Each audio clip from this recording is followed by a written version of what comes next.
Baik, saya senang sekali karena hari ini kita masuk dalam satu bulan yang baru. Itu artinya kita akan berpindah pada satu tema yang lain. Nah, sebelumnya mari kita baca dulu satu teks Alkitab dari Kejadian 3 ayat 9 sampai 20. Kejadian pasal 3 ayat 9 sampai 20. Saya akan membacakannya untuk kita, Bapak Ibu menyimaknya. Demikian firman Tuhan. Tetapi Tuhan Allah memanggil manusia itu dan berfirman kepadanya, "Di manakah engkau?" Ia menjawab, "Ketika aku mendengar bahwa engkau ada dalam taman ini, aku menjadi takut karena aku telanjang, sebab itu aku bersembunyi." Firman-Nya, "Siapakah yang memberitahukan kepadamu bahwa engkau telanjang? Apakah engkau makan dari buah pohon yang kularang engkau makan itu?" Manusia itu menjawab, "Perempuan yang kau tempatkan di sisiku, dia yang memberi dari buah pohon itu kepada aku, maka aku makan." Kemudian berfirmanlah Tuhan kepada perempuan itu, "Apakah yang telah kau perbuat ini?" Jawab perempuan itu, "Ular itu yang memperdayakan aku, maka aku makan." Lalu berfirmanlah Tuhan Allah kepada ular itu, "Karena engkau telah berbuat demikian, maka terkutuklah engkau di antara segala ternak dan di antara segala binatang hutan. Dengan perutmu lah engkau akan menjalan, dan debu tanahlah akan engkau makan seumur hidupmu. Aku akan mengadakan permusuhan antara engkau dan perempuan ini, antara keturunanmu dan keturunannya. Keturunannya akan meremukkan kepalamu dan kau akan meremukkan tumitnya." Firman-Nya kepada perempuan itu, "Susah payahmu waktu mengandung akan kubuat sangat banyak. Dengan kesakitan engkau akan melahirkan anakmu. Namun engkau akan birahi kepada suamimu dan dia akan berkuasa atasmu." Lalu berfirman-Nya kepada manusia itu, "Karena engkau mendengarkan perkataan istrimu dan memakan dari buah pohon yang telah kuperintahkan kepadamu, jangan makan daripadanya, maka terkutuklah tanah karena engkau. Dengan bersusah payah engkau akan mencari rezekimu dari tanah seumur hidupmu. Semak duri dan rumput duri yang akan dihasilkannya bagimu, dan tumbuh-tumbuhan di padang akan menjadi makananmu. Dengan berpeluh engkau akan mencari makananmu sampai engkau kembali lagi menjadi tanah, karena dari situlah engkau diambil, sebab engkau debu dan engkau akan kembali menjadi debu." Manusia itu memberi nama Hawa kepada istrinya, sebab dialah yang menjadi ibu semua yang hidup.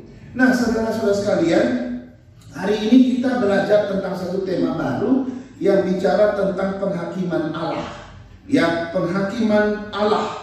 Ya, tema ini akan kita bagi dalam 4 minggu berturut-turut sepanjang bulan September, ya, bukan Agustus, ya.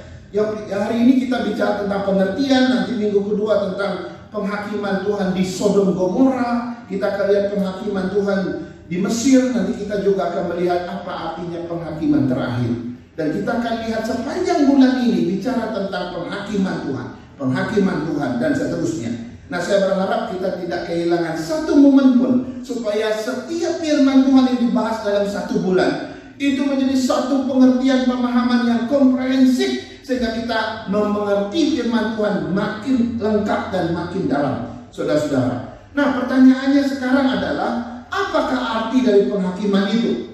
Ya, apa artinya? Apa yang dimaksud dengan penghakiman Allah atau penghakiman itu sendiri? Ya, dan apa latar belakang, dasar, maksud dan tujuan dari penghakiman Allah? Ketika Allah memutuskan untuk menghakimi seseorang atau sekelompok manusia, apa yang melatar belakangi, apa yang menjadi dasar, apa maksud dan tujuannya? Kita akan lihat ini, saudara-saudara. Nah, karena itu kita lihat yang pertama dulu. Yang pertama adalah pengertian penghakiman. Ya, penghakiman itu apa sih? Kalau kita lihat dalam Kamus Besar Bahasa Indonesia, maka penghakiman itu bisa dimengerti dengan dua hal, yaitu mengadili. Ya, kata pertama adalah mengadili. Ketika kita mengadili, itu adalah penghakiman. Ya, atau menghukum seseorang berdasarkan pelanggaran yang dilakukannya. Jadi kata mengadili, menghukum itu adalah penghakiman, saudara-saudara. Nah, tetapi dalam konteks Alkitab, penghakiman itu jauh lebih detail, jauh lebih spesifik. Ya, misalnya begini, dalam pengertian dalam Alkitab, penghakiman itu adalah menilai. Ya, ketika kita menilai sesuatu, oh ini kelihatannya bagus ya, ini kurang bagus ya.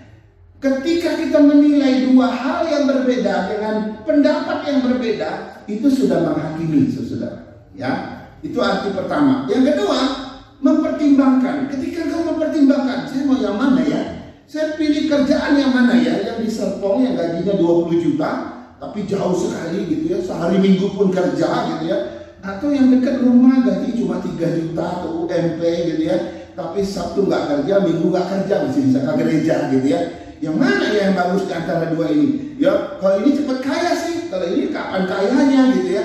Nah, kita bingung ya. Ketika kita mempertimbangkan, saya sedang menghakimi dua hal itu.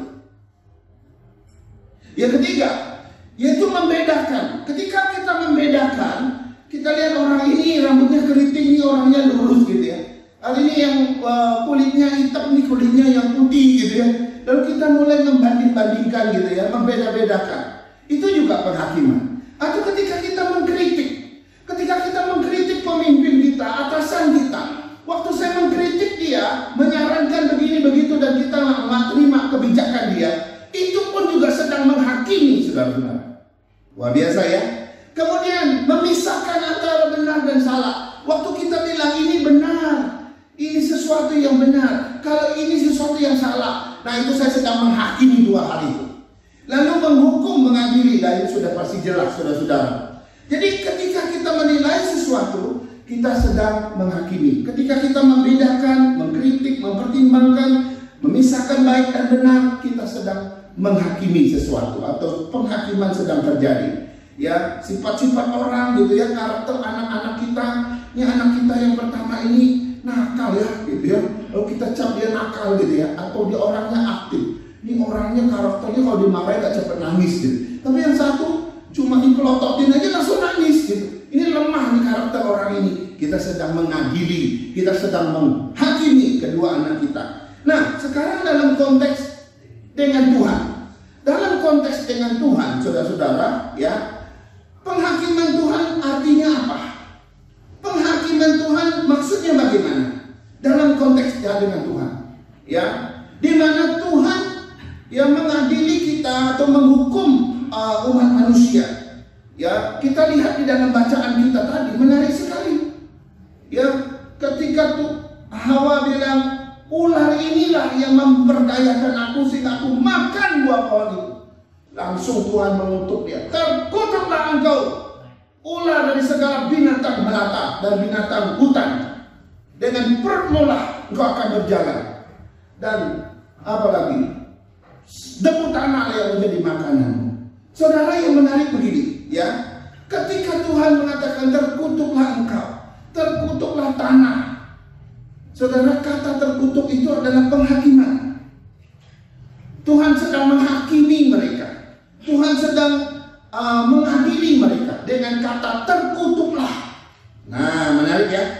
Jadi menarik sekali. Pertama kali Tuhan mengutuk, mengadili ular. Langsung penghakiman Tuhan itu turun kepada ular. Yang kedua, penghakiman Tuhan kepada Hawa. Engkau akan melahirkan dengan susah payah, dan engkau akan mengalami banyak sekali sakit pada waktu melahirkan. Ini betul-betul ya, ibu-ibu yang sudah melahirkan sakit nggak sih? Sakit ya.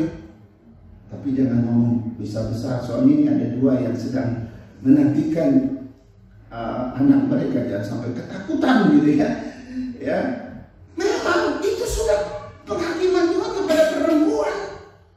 Lalu penghakiman Tuhan kepada Adam apa? Dia bilang terkutuklah tanah. Nanti dengan susah payah engkau akan bekerja mencari makananmu. Wah, luar biasa, saudara-saudara.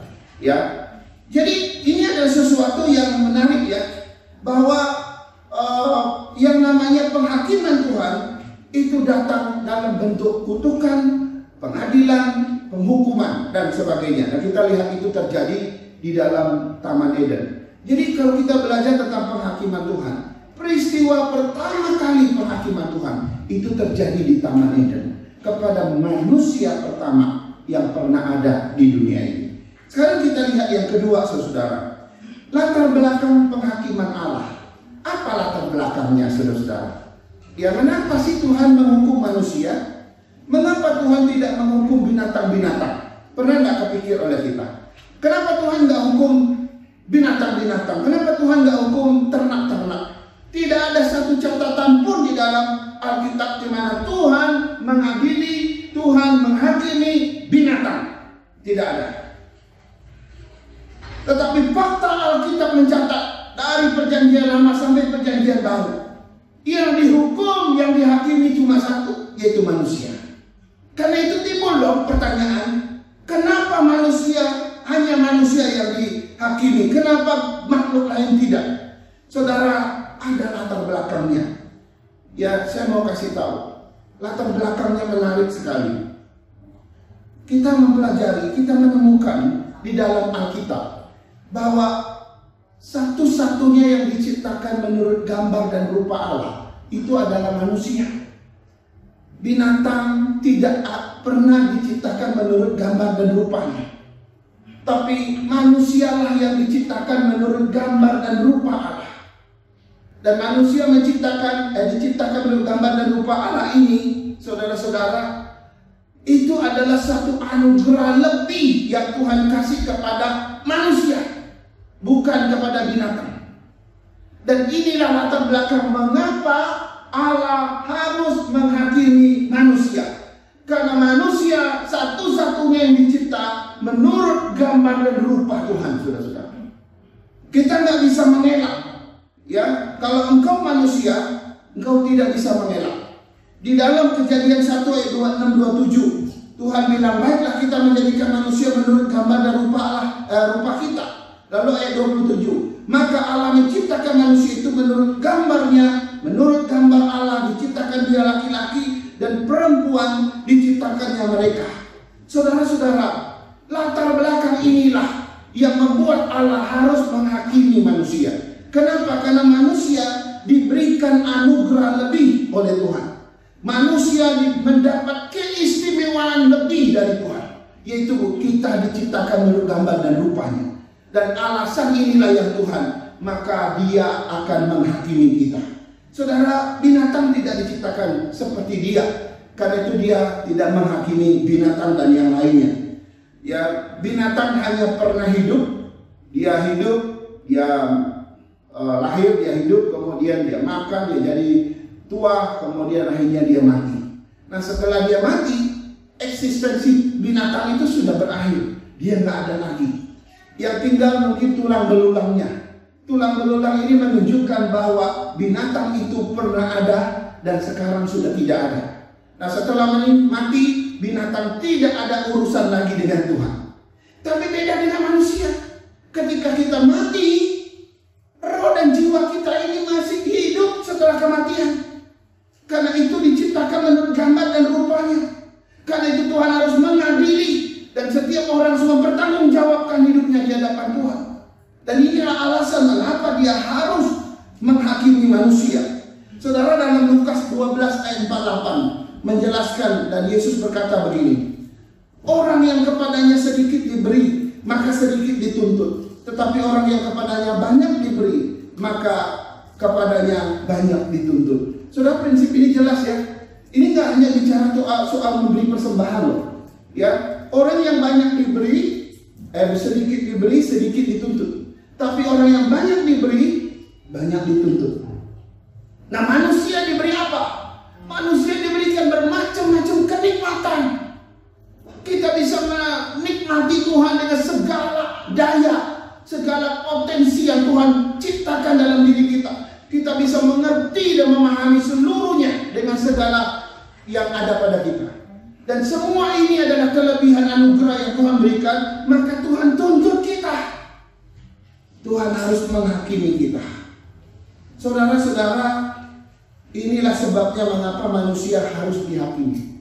Ya, kita tidak bisa lolos, tidak ada satupun yang bisa melepaskan diri dari penghakiman Tuhan. Dan kalau engkau manusia, engkau akan berdiri satu saat di hadapan Tuhan, dan engkau akan mempertanggungjawabkan hidupmu, karena Tuhan akan menghakimi engkau. Sekarang kita lihat yang ketiga, yaitu dasar penghakiman Allah. Apa yang menjadi dasar penghakiman Allah? Apakah Tuhan menghukum kita suka-suka Dia? Apakah Tuhan menghakimi kita sesuka hati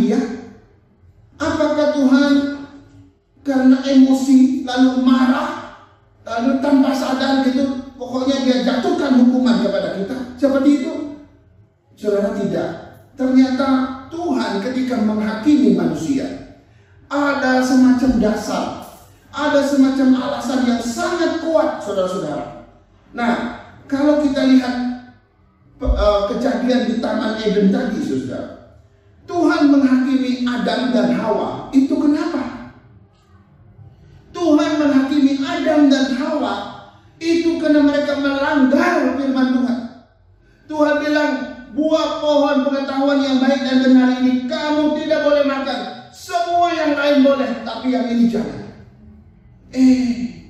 Waktu Hawa jalan sendirian, Ular bilang, boleh. Kok kamu makan sama seperti Tuhan kok. Nggak usah takut, makan aja. Waktu Hawa melihat, wah bagus banget, manis banget kelihatan, sedap banget. Akhirnya diambil, dia makan. Lalu dikasih kepada suaminya. Saudara, pada saat mereka makan buah terlarang itu, pada saat itu mereka sedang mengalami yang namanya kejatuhan dalam dosa.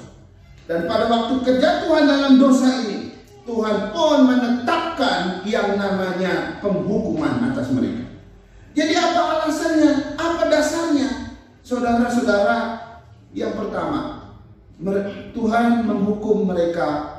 Pertama, dasarnya adalah karena mereka melanggar firman Tuhan. Ya, suka nggak suka, kalau kita melanggar firman Tuhan, kita akan dihakimi oleh Tuhan.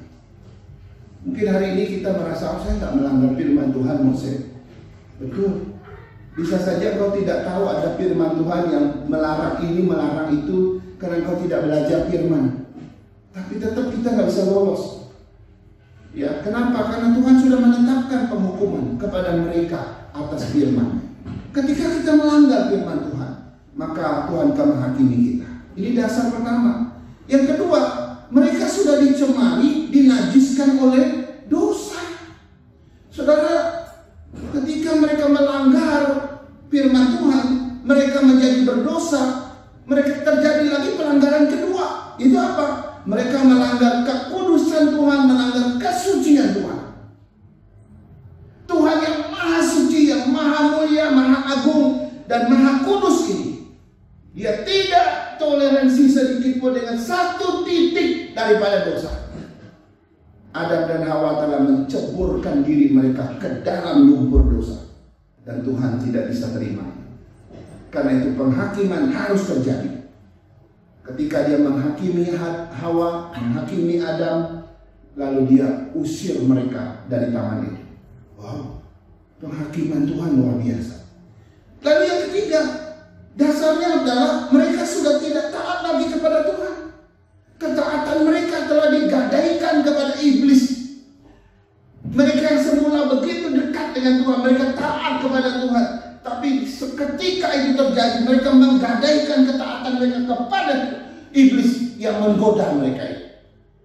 Dan atas dasar inilah penghakiman Tuhan harus turun atas mereka. Saya tidak tahu berapa kali kita menggadaikan kesetiaan kita kepada yang lain. Berapa kali kita menggadaikan ketaatan kita kepada yang lain. Dan kita tinggalkan Tuhan. Dan saat itu saudara-saudara, engkau sedang dibawa penghakiman Tuhan. Jadi di sini kita melihat satu penghakiman yang luar biasa. Ya, bahwa Dia tidak sembarangan menghakimi. Dia nggak suka-suka Dia menghakimi. Atau tiba-tiba Dia menghakimi tanpa sebab. Tuhan menghakimi karena Dia ada dasar yang sangat kuat. Dan satu persatu Tuhan hakimi. Kenapa? Karena kita melanggar firman-Nya. Karena kita sudah tidak setia lagi kepada Tuhan. Kita telah menceburkan diri kita ke dalam dosa. Sehingga Tuhan tidak lagi menerima kita. Dia harus terpisah dari kita. Karena Tuhan yang Maha Suci gak mungkin dipersatukan dengan manusia yang berdosa. Karena itu Dia mengusir mereka dari Taman Eden. Saudara, saya mau kasih tahu, semua yang saya sampaikan ini prinsip-prinsip pengadilan Tuhan. Hal yang sama Tuhan akan lakukan pada pengadilan terakhir. Ketika Tuhan Yesus datang kedua kali untuk menghakimi seluruh dunia ini, semua itu akan Tuhan perhitungkan.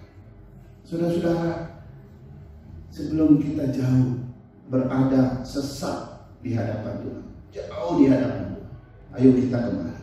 Sadarilah penghakiman Tuhan itu nyata, faktual. Penghakiman Tuhan itu bukan mitos. Di dalam Alkitab berpuluh-puluh kali Tuhan mengadili, Tuhan menghakimi. Mari kita berdoa.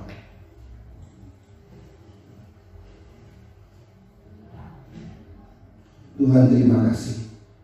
Kami bersyukur akan pimpinan dan penyertaan Tuhan bagi kami, sehingga hari ini kami boleh memahami satu sisi dari firman Tuhan.